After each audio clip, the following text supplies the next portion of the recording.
नहमदु व नुसल्ली अला रसूलिल करीम अम्मा बाद फ़अऊज़ु बिल्लाहि मिनश शैतानिर रजीम बिस्मिल्लाहिर रहमानिर रहीम। अस्सलामु अलैकुम व रहमतुल्लाहि व बरकातुहू। बहुत सारे अहबाब ने, बुज़ुर्गों ने भी फरमाया कि भाई साबूदाने के मुतल्लिक़ मैं कुछ अर्ज़ कर दूँ। तो ठीक है, साबूदाने के मुतल्लिक़ बहुत कुछ नेट्स पे मौजूद है, बहुत कुछ बुज़ुर्गों ने और अकाबरीन ने फरमाया। तो जहाँ इन्होंने फरमाया वहाँ मैं हक़ीर आदमी थोड़ा सा मैं भी कुछ अर्ज़ कर देता हूँ आपसे, अपने तजुर्बे के अतबार से जो मैंने ज़िंदगी में इम्प्लीमेंट दिया इसका और डिलीवरी ली। तो उसके अतबार से सबसे पहले तो समझ लीजिए कि साबूदाना एक ख़ौरदनी मरहम है। कहीं भी ज़ख्मी कैफियत होती है, ठीक है ना, हल्का ज़ख़म है, तेज़ ज़ख़म है, ज़्यादा ज़ख़म है, तो वहाँ पर आप मरहम लगाते हो ना, ऑइंटमेंट लगाते हो ना, है ना। तो ये ख़ौरदनी मरहम है कुदरती तौर पर, जो अल्लाह ताला ने इसमें एक ऐसी तासीर रखी है कि ये अंदरूनी ज़ख्मों को मुंदमिल करता है।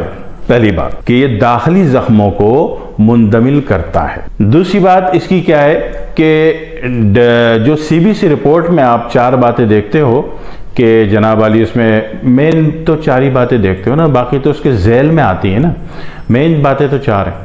उसमें जो आप देखते हैं कि जनाब वाली HB हेमोग्लोबिन कम है या ज़्यादा है, WBC कम है या ज़्यादा है, RBC कम है या ज़्यादा है, प्लेटलेट्स कम है या ज़्यादा है। ठीक है, मेरी बात पर गौर कीजिएगा। अगर आपने पूरी दुनिया तिब में इस CBC रिपोर्ट पर कमांड कंट्रोल हासिल कर ली, एक रिपोर्ट की बात कर रहा हूँ मैं, तो कोई दूसरी तीसरी रिपोर्ट का नाम नहीं ले रहा, एक रिपोर्ट।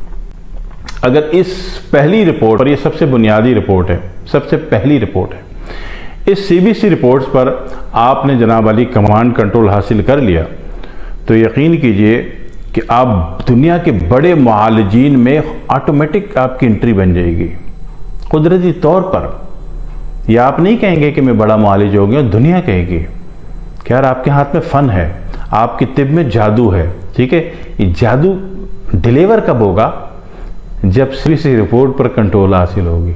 ठीक है, तो इस CBC रिपोर्ट की जो 4 चीज़ें होती ना, ये 4 चीज़ें या तो अप है तो बीमारी, डाउन है तो बीमारी। ठीक है, 2-3 डिजिट अप डाउन है तो नॉर्मल बीमारी करके उसको रिकवर कर लिया जाता है, लेकिन अगर 3 डिजिट से ज़्यादा है और अरसा ले रहा है, वो मैनेज नहीं हो रहा, तो फिर आप उसको कुछ और जगह पे भी ले जाते हो। ठीक है ना, बड़े खौफनाक अल्फाज होते हैं उसके। तो इसमें जो है ये 4 चीज़ों में से एक चीज़ है WBC। ये WBC अगर किसी का कम हो गया, WBC कम आ रहा है, किसी कम आने की बात कर रहा हूं, तो उस वक्त जो आप सबसे बड़ा सपोर्टर है वो साबूदाना है। साबूदाना प्योर WBC है, यानी कि लिक्विड हो और बलगमी हो और फ्रेश बलगमी हो। ठीक है, ऐसा बलगम जिसकी बॉडी को ज़रूरत है। हाँ, तो उस एतबार से वो जो WBC का मेकर है, बहुत बड़ा, सबसे बड़ा जो WBC मेकर है वो आपका साबूदाना है। दूसरी बात तो वो आपने जनाब सुबह दोपहर शाम 4 टाइम देना शुरू किया और जनाब देते रहे, और देते देते क्या होगा कि बंदा कहेगा कि मेरे सर में दर्द आने लगा है। जब वो कहे कि सर में दर्द आने लगा, अब साबूदाना छोड़ दें, उसकी CBC रिपोर्ट करा लीजिए, उसका WBC कंप्लीट हो चुका होगा। करके देख लें, बना लें। ठीक है, दूसरी बात।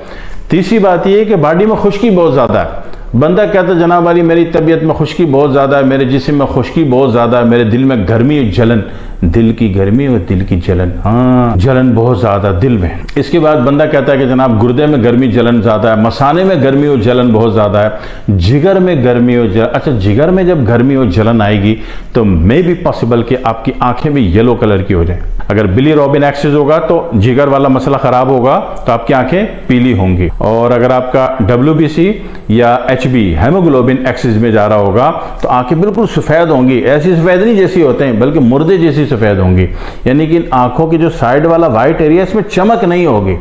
सही है, ऐसा लगा वो मुर्दा कब्र से फरार होकर आया हुआ है, आंखें मरी भी सफ़ेद होंगी। ठीक है, तो यह ऐसा भी तहरीक हो गई।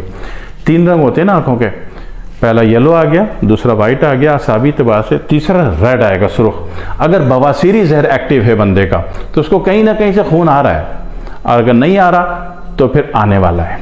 तो ऐसी सूरत में बवासीरी जहर में क्या होगा कि आंखें सुर्ख होंगी। तो उस कैफियत में जब आपने देखा कि आंखें पीली हो रही थी, तो अब आप जनाब अली यरकान का इलाज करो, यरकान के लिए ये लाओ, यरकान के लिए गंडा बनाओ, और गंडा जनाब गले में डालो तो फलाना फलाना फलाने जी झाड़ते हैं ये वो। और भाई जो लोग जितने भी तरीके से झाड़ रहे हैं अरकान को, वो भी तो अल्लाह की बनाई हुई किसी चीज़ से झाड़ रहे हैं ना। किसी ने कमल गट्टा लटका दिया, किसी ने खीरे के पीस लटका दिए, कोई भी एक ऐसी चीज़ जो ठंडी तासीर की हामिल हो गले में लटका दी, और जनाब वाली वो जैसे जैसे आपका जिगर का जो बिलीरुबिन है ये नॉर्मल होगा, वैसे वैसे उसका धागा जो है असूली तौर पर, क्यों ये धागा क्यों बड़ा होता है, किसी कमल गट्टे का या किसी भी कोई चीज़ का आपने माला गंडा वगैरह डाल लिया, तो ये केमिस्ट्री एक साइंस है, ठीक है।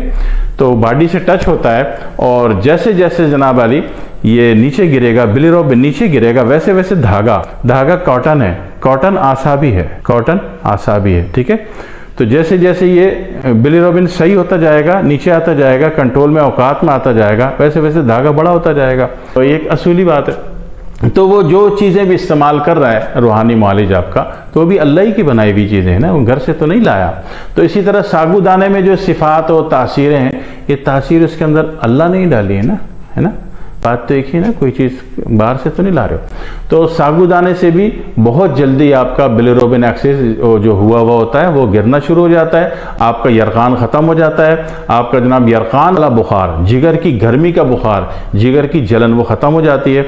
इसी तरह जिस्म में, स्किन में बहुत ज़्यादा खुश्की है। अक्सर लोग कहते हैं कि हमारी जिल्द में इतनी खुश्की है कि रात भर हम खारिश करते रहते हैं, और जब खारिश ज़्यादा करोगे तो फिर अगर वो बॉडी अपने आप को रिपेयर करने पर आ गई आपकी ज़्यादा खारिश करने से, तो फिर या तो एक्जिमे में जा सकते हो या सोराइसिस में जा सकते हो। क्योंकि जो खुद रिकवरी का अमल बॉडी का शुरू हो जाता है तो उसको समझ में नहीं आती कि मजदूरी को हमने लॉक एंड भी करना है। लिहाजा अगर ऐसी सूरत है, यानी कि खुश्की की और गर्मी की दोनों को अलग अलग, मैं खुश्क गर्म या गर्म खुश्क की बात नहीं कर रहा, ठीक है, अलग कीजिएगा, खुश्की की या गर्मी की, दोनों में से कोई भी कैफियत बढ़ी हुई हो बॉडी में, सही है। एक कैफियत होती आंतों की टीबी, आसान लफ्ज़ों में बात करें, इसको ट्यूबरकुलोसिस में ना लेके जाएं। टीबी सर से पांव तक कोई भी टिश्यू आपका डिहाइड्रेट हो गया, खुश्क हो गया, बाल यूं पकड़ के मोड़े बाल टूट गए, ये बालों की टीबी है, ठीक है। तो सर से लेके पांव के नाखून तक कोई भी टिश्यू, कोई भी एरिया, कोई भी यूनिट डिहाइड्रेट हो गया, खुश्क हो गया, तो भाई वो उस यूनिट की टीबी है। आसान लफ्ज़ों में टीबी आपने इतना सा फिट किया हुआ है, सिर्फ फेफड़े को लिया हुआ है, आप पूरी बॉडी में हर डिहाइड्रेशन को टीबी कह लें, मान लें, आसान रहेंगे, फैसला आसान हो जाएगा, स्टेप आसान ले लेंगे, डिलीवर आसानी से कर सकेंगे, उसके रिजल्ट को, उसके इलाज को, उसके ट्रीटमेंट को, ठीक है। तो ऐसी सूरत में जब आपने देखा कि खुश्की या गर्मी का मामला बहुत ज़्यादा हो, बॉडी के किसी भी यूनिट में हो, छोड़ें कौन से यूनिट में, तो वहाँ पे ये सागुदाना बेहतरीन काम करता है, ठीक है। बच्चों, बुजुर्गों और बड़ों को आसान खुराक के एतबार से बेहतरीन काम करता है, ठीक है। बहुत ज़्यादा कब्ज़ हो तो उस सूरत में भी बेहतरीन काम करता है, ठीक है। बुखार में मोशन आ रहे हो तो ये ठंडी हालत में दे दिया तो भी, लेकिन कम मकदार में, तो भी काम करता है, ठीक है। करके देख लीजिएगा, बड़ा सस्ता सा मिलता है, मगर अल्लाह ज़िंदगी बना देता है इसे एक सागुदाने से, ठीक है। दुआ में याद रखिएगा। अस्सलामु अलैकुम वरहमतुल्लाहि वबरकातुहू।